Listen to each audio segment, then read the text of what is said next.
کہ یہ جو بلدیاتی قانون لایا گیا ہے اس کے اوپر بیوروکریسی کا تسلط جو ہے اس کو قائم کر دیا گیا ہے. تو پہلے تو ہمیں یہ سمجھنا پڑے گا کہ یہ بیوروکریسی کا تسلط کیوں قائم کرنا چاہتے ہیں ہمارے حکمران, اور یہ آپ کو اور عوام کو اختیار کیوں نہیں دینا چاہتے. تو ویسے تو بیوروکریسی پوری دنیا کے اندر کام کرتی ہے. حکومتی اداروں کو چلانے والے لوگ جو ہمہ وقتی تنخواہ لیتے ہیں ریاست سے, وہ ریاست کے نظام کو چلانے میں اپنا کردار ادا کرتے ہیں. تو یہ بیوروکریسی کوئی بری چیز تو نہیں ہے, لیکن پوری دنیا کے اندر یہ بیوروکریسی جو ہے, جو ریاست سے اور حکومت سے تنخواہ لیتی ہے,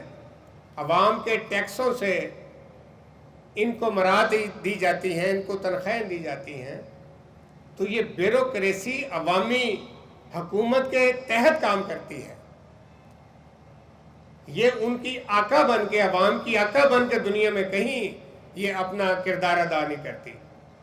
لیکن جو ہمارا ملک ہے اس کے اندر جو بیوروکریسی ہے یہ دنیا کی بیوروکریسی کی طرح بیوروکریسی نہیں ہے. یہ وہ بیوروکریسی ہے جو آج سے 150 سال پہلے جب انگریز نے اس خطے کے اوپر قبضہ کیا تو اپنے اس قبضے کو برقرار رکھنے کے لیے اور اپنے احکامات کی تابعداری کے لیے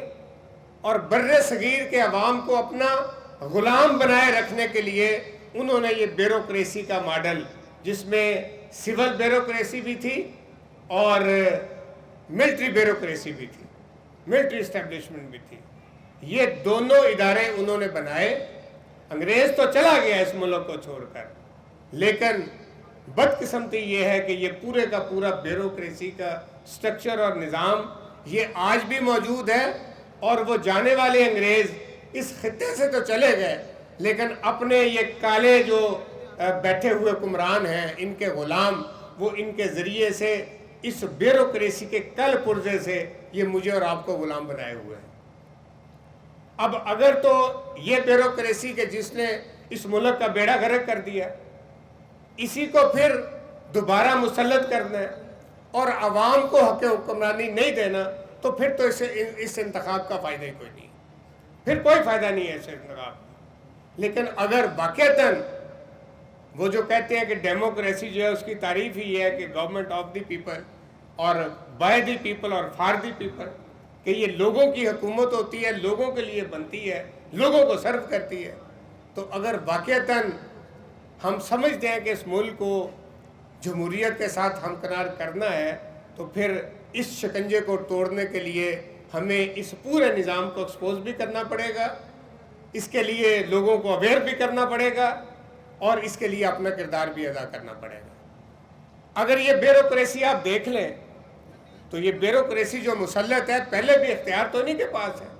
اور اس آئین کے اور اس ایکٹ کے اندر بھی یہ لکھ دیا گیا. ابھی تو آپ نے کہا نا جو ادارے بنیں گے, بھٹ صاحب نے تفصیل بتائی, میں اس کو ریپیٹ نہیں کرنا چاہتا,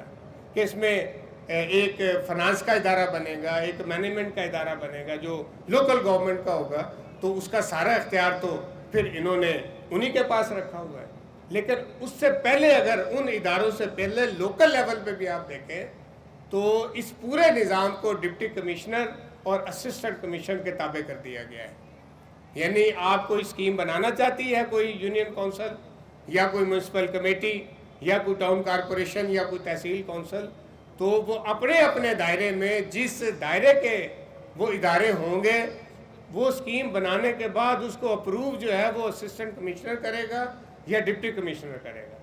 یہ ہے اس بلدیاتی ایکٹ کا وہ چہرہ کے جو ہمارے سامنے انہوں نے پیش کیا ہے. یہ ہمیں عوام کو اختیار دینا چاہتے ہیں, یہ ہمارے مسائل کو حل کرنا چاہتے ہیں, یہ حکمران جو اوپر بیٹھے ہوئے ہیں. پھر وہ اس کی منظوری دینے کے بعد جب اس سے کے لیے فنڈز جاری کرنے ہوں گے تو فنڈز بھی پھر اسسٹنٹ کمشنر اور ڈپٹی کمشنر کی اپروول سے ہی جاری ہوں گے. اور اس بیوروکریسی کی حالت آپ دیکھ لیں کہ جس کے قبضے کے اندر یہ پوری کی پوری بلدیاتی قانون اور ایکٹ دے دیا گیا ہے, اس کی حالت آپ دیکھ لیں کہ اگر آپ عدالتوں کو دیکھیں تو ان عدالتوں کا حال آپ کے سامنے ہے کہ اس ملک میں لوگ انصاف کے لیے دھکے کھاتے ہیں، وہ انہیں انصاف نہیں ملتا۔ یہ وہ عدالتیں ہیں کہ جو حکمرانوں کے در پہ تو سجدہ ریز ہوتی ہیں، جو ہر آنے والے ڈکٹیٹر جو ہے اس کو راستہ دیتی ہیں، اس کی بدماشی،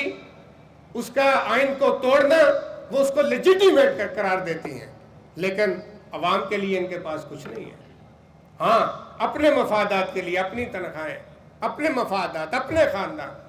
اور اس حد تک بے حسی اور بغیرتی کہ ابھی یہ تازہ ترین واقعہ آپ نے دیکھا کہ ایک اعلیٰ عدالتوں کے جج صاحب کے بیٹے نے اپنی گاڑی کے اندر اندھا دھند 2 بچیوں کو رون دیا، ان کو قتل کر دیا۔ عدالت میں وہ پولیس کے کٹہرے میں آیا تو آپ سب نے دیکھا سوشل میڈیا کے اوپر کہ کس طرح سے اس کی تھانے کے اندر آؤ بھگت کی جا رہی تھی، اور پھر 2 دن بھی وہ تھانے میں نہیں رہا اور اس کو بری کر کے تو اس کو ان 2 معصوم بچیاں جو ہیں ان کا قتل معاف کر دیا گیا۔ یہ ہے آپ کی عدالتیں، ان کے شکنجے کے اندر اس نظام کو دیا جا رہا ہے۔ پھر آپ دیکھیں کہ انہی عدالتوں میں آپ کو وہ ریمنڈ ڈیوس کا کیس یاد نہیں ہے کہ ان عدالتوں نے کیا کیا کہ ہمارے لاہور کے شہریوں کو اس امریکی بدماش اور گنڈے نے سرے عام دن دہاڑے روندا، ان کو قتل کیا، اور پھر یہی عدالتیں تھیں، یہی نظام تھا کہ جنہوں نے ریمنڈ ڈیوس کو بری قرار کر کے تو اس کو امریکہ کے حوالے کر دیا۔ اسی طرح سے میرے دوستوں اور ساتھیوں، اگر آپ اس بیوروکریسی کی بات کریں جس کے شکنجے اور تسلط کے اندر یہ نظام دیا گیا ہے، جس کے لیے ہم آواز اٹھا رہے ہیں، انشاءاللہ تعالی اس سارے قانون کو بدلنا ہے، اس کو بدلوائیں گے انشاءاللہ تعالی، ان کو یہ بدماشی نہیں کرنے دیں گے۔ لیکن آپ اس بیوروکریسی کی حالت دیکھیں، یہ بیوروکریسی کہ جو نچلی عوام کو تو اپنا غلام سمجھیں اور حکمرانوں کے سامنے اپنی دم ہلائیں، اور کرپشن کی اعلیٰ ترین قسم۔ آپ کو یاد نہیں ہے کہ ایک سیکرٹری صاحب کے گھر جب ایف آئی اے نے چھاپا مارا تو اس کے پانی کی ٹینکیاں جو تھیں وہ بھی نوٹوں سے بھری ہوئی تھی؟ یاد ہے کہ آپ کو نہیں یاد؟ اس بیوروکریسی کے تسلط میں اس نظام کو دینا چاہتے ہیں، ان کے آگے ان عوام کو پھینکنا چاہتے ہیں کہ جو کرپٹ بھی ہیں، جو بددیانت بھی ہیں، جنہوں نے اس ملک کے پورے نظام کو تباہ و برباد کر دیا، اور اب کہتے ہیں کہ یہ جی ہم عوام کی حکمرانی لا رہے ہیں، عوامی حکومتوں کا نظام لا رہے ہیں، اور ان کرپٹ لوگوں کے پاؤں کے نیچے اس نظام کو دینے کی کوشش کر رہے ہیں۔ انشاءاللہ تعالی اس کا مقابلہ کریں گے۔ میرے دوستوں اور ساتھیوں، پولیس کا ادارہ یہ بھی ادارہ بیوروکریسی کا ایک ادارہ ہے۔ ابھی سروے ہوا ہے، ابھی سروے آیا ہے جس کے اندر پاکستان کا جو سب سے کرپٹ ادارہ ہے وہ کون سا ہے؟ وہ پولیس کا ادارہ، سب سے کرپٹ ادارہ۔ اور یہ پولیس کا ادارہ، اس کی حالت آپ دیکھ لیں، جتنے منشیات فروش ہیں ان سب کی سرپرستی یہ پولیس کرتی ہے۔ یہ پورا شہر، اس کے کالجز اور یونیورسٹیاں وہ منشیات کا گڑھ ہے، اور یہ منشیات فروش اس شہر کے اندر منشیات لاتے ہیں تو ان کی سرپرستی کون کرتا ہے؟ ناکوں پہ کون کھڑے ہوتے ہیں؟ میری اور آپ کی تو تلاشی لی جاتی ہے، ہمارے تو کسی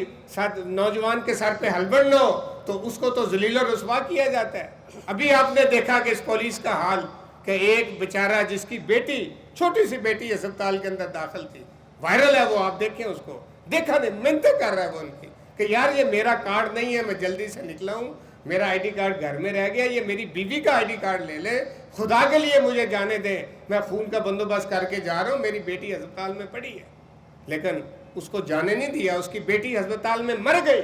لیکن یہ پولیس اس کا ناطقہ بند کر کے وہاں پہ کھڑی رہی۔ یہ آپ کی پولیس ہے۔ منشیات فروش، ان کے سرپرست، قبضہ گروپوں کے سرپرست، بدماشوں کے سرپرست، ڈاکوؤں کے سرپرست۔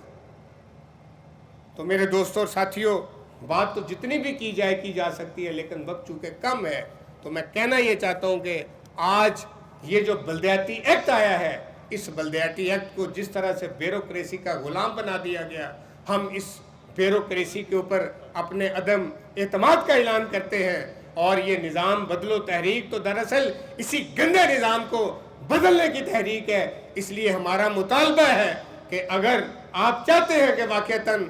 لوگوں کی حکومت ہو، عوام کی حکومت ہو، مقامی حکومتیں لوگوں کو ڈیلیور کریں اور لوگوں کے مسائل حل ہوں، تو پھر اس کرپٹ اور بددیانت بیوروکریسی کے تسلط سے اس نظام کو آزاد کروانا ہوگا۔ انشاءاللہ تعالی اس ایکٹ کے اندر بیوروکریسی کے تسلط اور شکنجے کو ختم کرنے کے لیے ہم اپنا کردار ادا کریں گے۔ وآخر دعوانا ان الحمدللہ رب العالمین۔